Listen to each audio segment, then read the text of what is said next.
Halo anak-anak, berjumpa lagi dengan Mr. Yohan. Kali ini Mr. akan menyampaikan pelajaran tema 2, subtema 3, pembelajaran 1 dan 2. Oke, langsung saja ke materinya. Nah, di pembelajaran ini kita akan mempelajari beberapa materi. Yang pertama, kita akan menemukan informasi dan kosakata baru dalam teks. Itu hal yang pelajari pertama. Kemudian yang kedua, cara menjaga kesehatan organ pernapasan. Ya, ini akan dibagi menjadi dua bagian.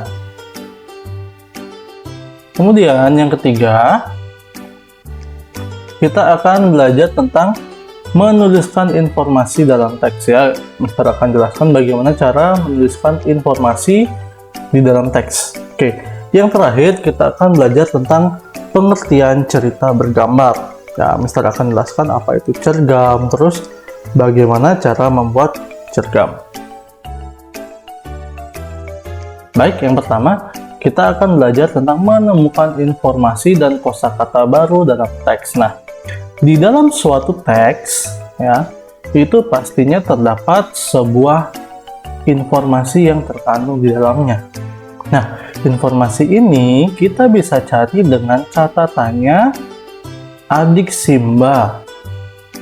Nah, catatannya adik Simba ini bisa kita gunakan untuk mencari informasi penting. Nah, informasi-informasi penting ini adalah inti dari teks yang kita baca. Oke, sampai sana paham? Nah, selain ada informasi penting, ya, di dalam teks itu juga terdapat sebuah kosakata baru yang belum kita pahami artinya. Misalnya ada yang namanya ventilator gitu misalnya, atau yang lainnya. Nah, kosakata ini kita bisa cari di sebuah kamus ya yang namanya KBBI. Di sini KBBI ini merupakan Kamus Besar Bahasa Indonesia yang isinya adalah penjelasan tentang suatu kata yang tidak kita mengerti. Banyak contohnya, kalau kata asing ya, kata asing, kemudian ada kata perumpamaan ya, itu bisa kita cari artinya di KBBI. Nah, setelah kita belajar yang tadi, sekarang kita akan belajar cara menjaga kesehatan organ pernapasan. Yang pertama jelas, kita harus olahraga. Yang kedua, kita harus menggunakan masker, apalagi seperti di saat pandemi ini. Kita harus sering-sering menggunakan masker supaya tidak tertular virus. Kemudian yang ketiga, kita harus menanam pohon. Supaya apa? Supaya lingkungan di sekitar kita itu ada udara bersihnya, atau ada yang menyaring udara kotor di lingkungan sekitar kita dan udaranya menjadi segar. Nah, kemudian di sini Mister juga akan menjelaskan tentang informasi dalam teks ya. Di sini Mister akan menjelaskan cara menyampaikan kembali sebuah informasi yang kita dapat di dalam teks. Langkah pertama itu sudah jelas, kita harus membaca. Ya, membaca dengan seksama. Membaca teks itu nggak cukup satu kali atau dua kali. Ya, setidaknya kita bisa membaca teks itu 3 kali. Kenapa begitu? Supaya kita paham dan mengerti isi teks itu.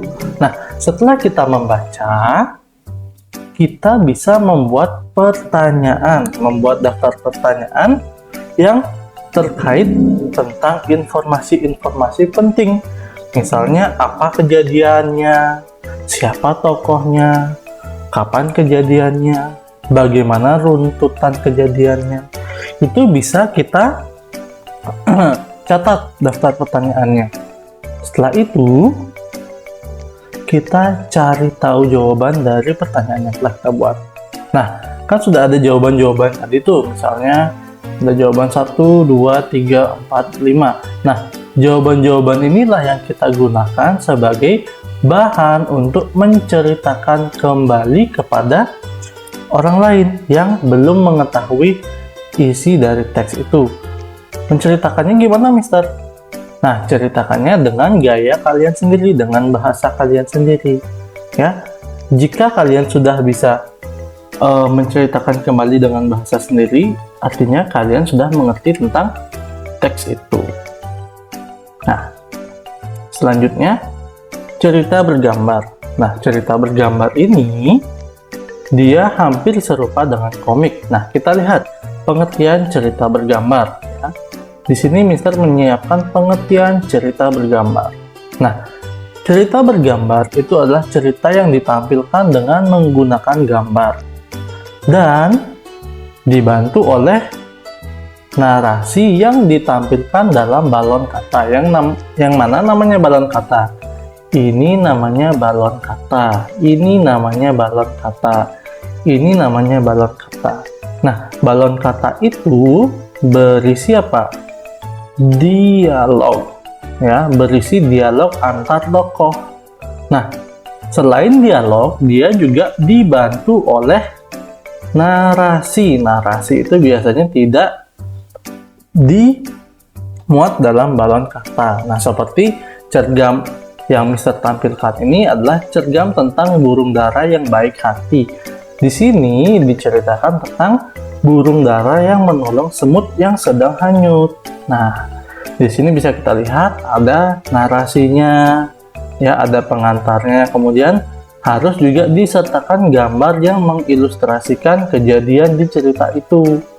Ya, kemudian ada balon kata, kemudian ilustrasi, ya, dan gambar-gambar ini dibuat seurut mungkin supaya kita bisa membaca cerita dengan baik. Tidak lompat-lompat dari sini membaca, kemudian kita lompat ke akhir. Nah, ya, gambar itu dibuat secara urut supaya pembaca mudah untuk membaca cergam itu. Nah, langkah untuk membuat cergam yang pertama, kita harus pilih tema.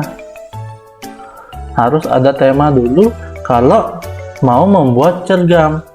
Ya, harus punya tema. Kemudian yang kedua, harus ada naskah. Harus ada naskah, harus ada dialog, harus ada narasi, harus ada tokohnya siapa, itu harus ditentukan. Barulah kita membuat ilustrasi, ya. Jadi setelah semuanya terkumpul, barulah kita membuat ilustrasi tentang cergam itu atau tentang cerita yang kita tulis dalam naskah. Seperti itu cara membuat cergam. Nah, yang terakhir kita akan belajar tentang cara memelihara organ pernapasan. Yang pertama, sudah jelas kita harus makan makanan bergizi. Ya, kalau nggak makan makanan bergizi gimana mau sehat? Yang kedua, harus tidur yang cukup. Nggak boleh begadang, nggak boleh main game sampai larut malam. Yang ketiga, harus menjaga kebersihan. Kebersihan itulah hal utama yang harus kita jaga untuk memelihara organ pernapasan. Oke, sekian saja untuk pembelajaran tema 2 subtema 3. Di pembelajaran 1 dan 2, Mister harap anak-anak mengerti ya. Sampai jumpa di video pembelajaran selanjutnya. Tuhan Yesus memberkati.